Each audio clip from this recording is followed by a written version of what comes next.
Welcome, welcome. Nick Ottinger here once again with Team Conti Sim Performance, everyone. This is week 2 of season 2 at Martinsville Speedway in Xfinity Series. So, this might be one of the shortest videos we do for a Pro Track Guide. But, yeah, just to be frank with you, we're going to go over some braking traits, when to lift, what you should be getting the car to balance on entry while under braking, and when to trail off the brake, and also how to apply the best throttle and mindset towards getting off the corner really low or as straight as possible. So I've done a 50 lap run here. So I'm just gonna let this go for 5 laps in a row and then dissect it on the 6th, 7th lap and really dive into the braking transitions and when to get off of them, everything like that. So let this play and we'll start covering it.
All right, 5 laps without any inputs. So now let's dive into what the car is doing dynamically. So as you could see in the 5 laps we did, we have a lot of lift in the front. The splitter's not sealed to the track. We don't have a lot of actual straightaway that we need to worry about aerodynamics and keeping, efficiency in that regard. So what we do is we think more about mechanical side of things. What can we do to get the car to grip and have more rear grip, but also when we're actually diving into the brakes where we're not slamming into the splitter and having too much splitter contact. That's just the nature of this car. It's hard to optimize both at this track. So a lot of times you're battling more for mechanical, which is just going to give you some more capability to drive straight off a corner. So mentioned we're going to talk about braking, transitioning to the brake, right? So I already got a mindset. What I'm looking for is you see the NASCAR sign and logos, Coca-Cola, all this to the left side. Then you also have that same type of logo to the right. So it's a good ballpark to when you're actually going to transition to the brake pedal. Keep in mind, you don't want to use too much brake pressure initially. You want to not just slam down into the splitter, again, with too much braking. Because with more induced brake, you're actually going to slam the splitter down quicker force, more force in general. And when you do that, depending on the wheel angle you have, you're not going to be able to get a lot of load to the left front. So what's going to happen is you're going to pick the left front tire off the track. You're just going to be riding on the splitter. Now, we talked about mechanical side versus aero. That's just difficult here. So you have a lot of pitch in the front when it lifts on throttle, and then when you're off of it, it pitches down. It pitches down to the racetrack.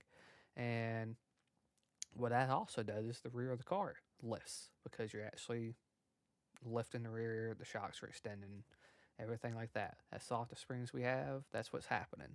So as a driver, you got to be methodical in this whole phase of when you're getting to the brake pedal and not using too much brake pedal.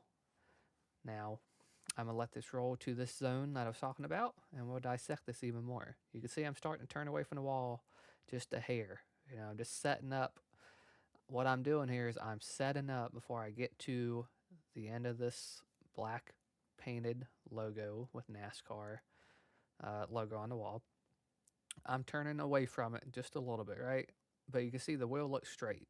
But what I'm doing is I'm loading the car to be effectively balanced and loading the left front and right fronts as straight as possible with a minimal wheel input as possible to make sure I'm straight line braking into turn one and the heaviest part of my braking phase. So let's say we have 60% braking. Once I get to 60%, I want to make sure I'm keeping the wheels as straight as possible. If I'm turning a degree to the left, that's perfectly fine. Turning 5 degrees to the left, perfectly fine. I just don't want to go past the slip angle of the front tires, especially when I have more brake induced. So as you can see, I'm lifting before I get to the end of this paint. I'm about quarter to half a car length from actually passing this black logo and paint on the wall here. So as you can see, lifting, transitioning to the brake, about 40 to 50%, and keeping the wheel as straight as possible. Now my objective here is keeping steady braking, not going past that peak pressure for too much, because now I want to make sure I'm balancing the car efficiently. I'm balancing the car with not having to use too much wheel input. So if I'm feeling this good with 40% brake pressure, I'm not going to go to 50. I don't need to go to 50 because now I have that capability of managing my entry speed into the concrete here. And in other words, into where I'm actually going to hug the apex of the corner, which is around this curbing. Closer I get to this curbing, more wheel input I'm going to add into this concrete area because I want to make sure I'm going to actually carry the radius of the corner how I need to. Now I'm using a little bit less brake. Again, I'm trailing off that brake a little more once I add more wheel input. You seen I had about 40%, roughly 40% max peak pressure on slowing the car down before I got to the concrete in the one. And why that is important is because I'm not adding too much wheel input. I'm making sure I'm not slipping the front tires like I mentioned. I'm not just skipping the splitter across the track, and I'm making sure all the front tires, both of them, are working as efficiently and as unison as much as possible. So you actually have a lot of grip as much as you can hug this curbing without driving the left front wheel on top of it.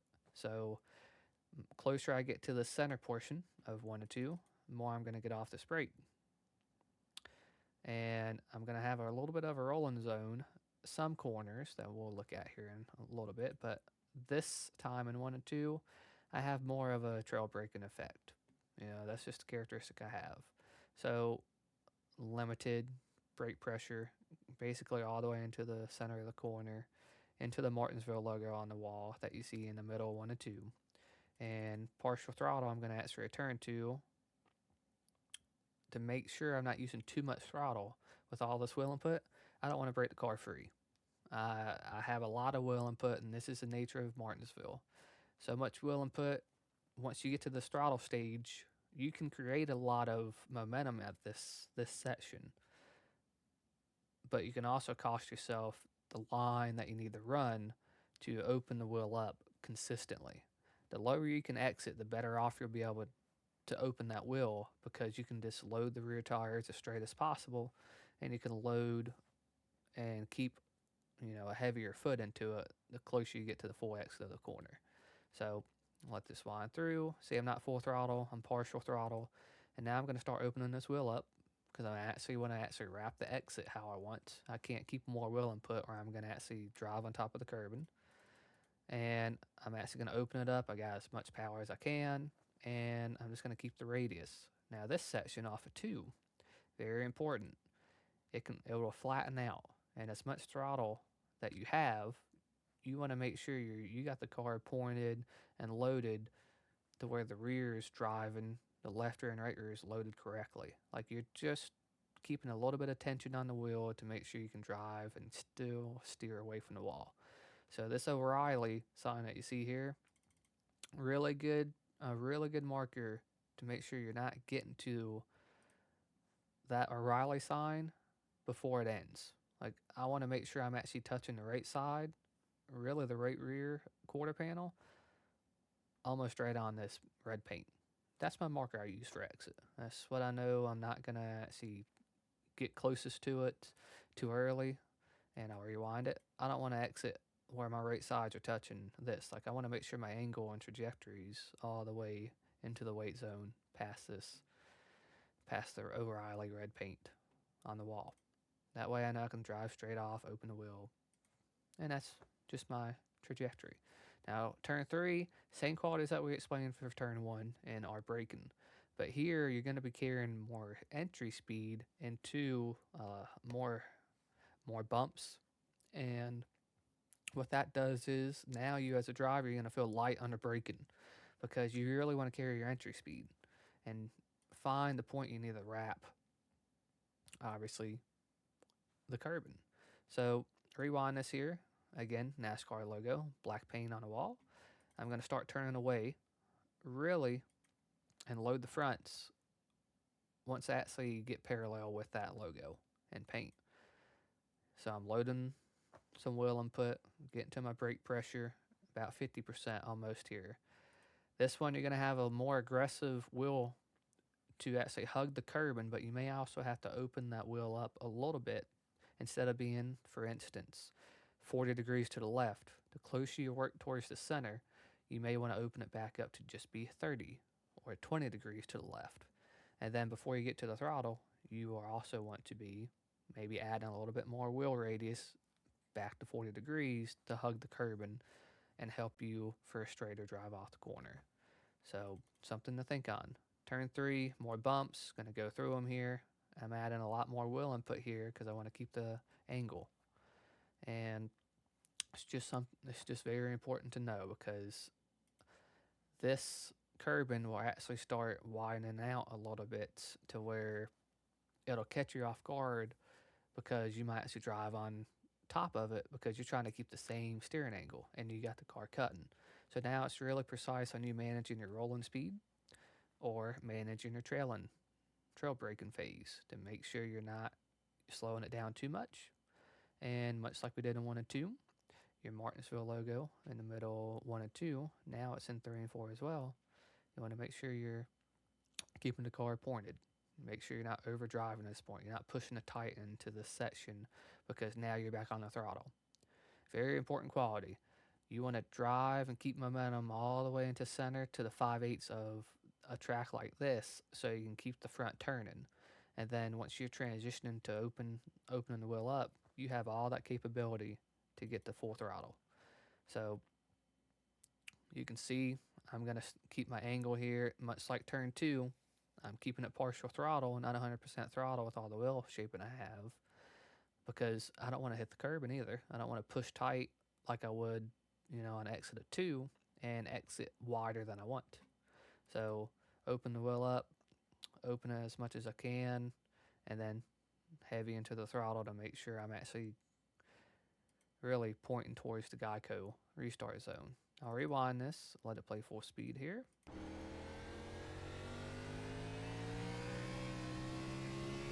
So you guys heard me spin the rear wheels on exit of 4, and that's because I had so much wheel input still holding the exit while full throttle. Effectively, what I did is I made that slide happen. I shouldn't have, but I did. So how to mitigate that is just make sure I'm not carrying a push off the corner and maybe waiting 5 feet maybe 10 feet before I get the full throttle. So I can actually battle for a straighter exit once I load closer to this wall. So I'm not just sliding the rear the closer I get to it. So just something to think about. And again, our car is going to build more free under braking because that's just what's going to happen. It's the rear. You're going to get lighter in the rear. The rear is going to pick up more, and dynamically, it's going to be taller and from the track, big more heights from the racetrack because less weight. Rear tires will build up more. So same thing with the fronts. It's going to have the same quality. The car is going to build some height a little bit, and it's going to have a lot of variation because of that. So I'm going to let this go to lap 30 so you guys can see a difference here. let this play for 3 or 4 laps, and then we'll just kind of close the video out.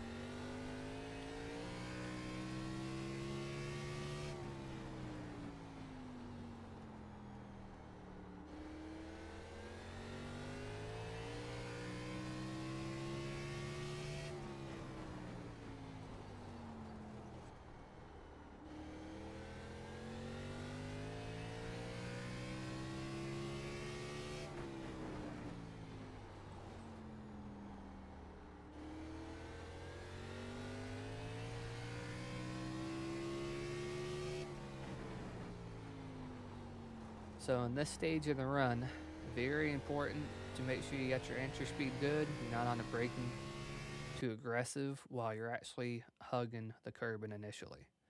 Why that is important, because you don't want to add so much brake, so much wheel load to the left, and break the car free because you have so much brake while turning left. It's easy to break the car free and break rear traction because of that quality. So something to keep an eye on. I'm going to let this play for 2 more laps here in Chase View, and once again, we'll close out the video after.